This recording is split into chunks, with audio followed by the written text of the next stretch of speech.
राजस्थान में सियासी पारा बढ़ता जा रहा है। इसी बीच कांग्रेस में जारी अंदरूनी कलह खुलकर सामने आ गई। आपको बता दें कि पूर्व डिप्टी सीएम सचिन पायलट ने मंगलवार को अशोक गहलोत पर निशाना साधा। साथ ही पायलट ने कहा कि मैंने मुख्यमंत्री अशोक गहलोत का धौलपुर का भाषण सुना। उसे सुनकर ऐसा लगता है कि उनकी नेता सोनिया गांधी नहीं, वसुंधरा राजे है। सचिन पायलट ने आगे कहा कि एक तरफा यह कहा जा रहा है कि हमारी सरकार को गिराने का काम भाजपा कर रही थी, वहीं दूसरी तरफ कहा जाता है कि हमें बचाने का काम वसुंधरा राजे कर रही थी। इस बयान में काफी विरोधाभास है। आप कहना क्या चाहते हैं, आपको स्पष्ट कहना चाहिए। वहीं पायलट ने आगे कहा कि मुझ पर कई तरह के आरोप लगाए गए, मुझे निकम्मा, गद्दार और न जाने क्या क्या बोला गया।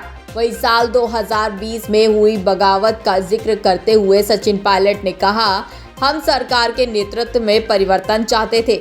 हमने अपनी बातों को पार्टी हाईकमान के सामने रखा। कई दौर की बैठक के बाद एक कमेटी बनाई गई जिसमें एक रोड मैप भी तैयार किया गया। इसके बाद हम सभी लोगों ने कांग्रेस को मजबूत करने की पूरी मेहनत से काम भी की।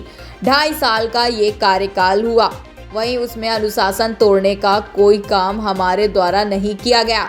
इसके साथ ही पायलट ने आगे कहा कि हम पर आरोप लगाए गए कि हम अपनी ही पार्टी और सरकार की छवि को नुकसान पहुंचाने की कोशिश करते थे।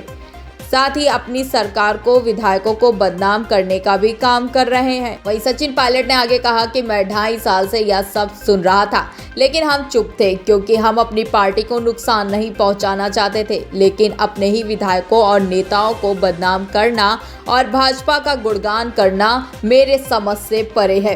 पायलट ने आगे कहा कि 11 मई को अजमेर में एक जन संघर्ष यात्रा निकालूंगा और हम जयपुर की तरफ जाएंगे। वहीं यह यात्रा 125 किलोमीटर की होगी। सही निर्णय तब लिया जाएगा जब जनता का पूरा साथ होगा। उन्होंने कहा कि मैं जनता के बीच जाऊंगा और मुद्दे उठाऊंगा। देखना दिलचस्प होगा कि सचिन पायलट का उठाया ये कदम आगामी चुनाव में क्या परिणाम लाएगा। ब्यूरो रिपोर्ट, स्वदेश 24।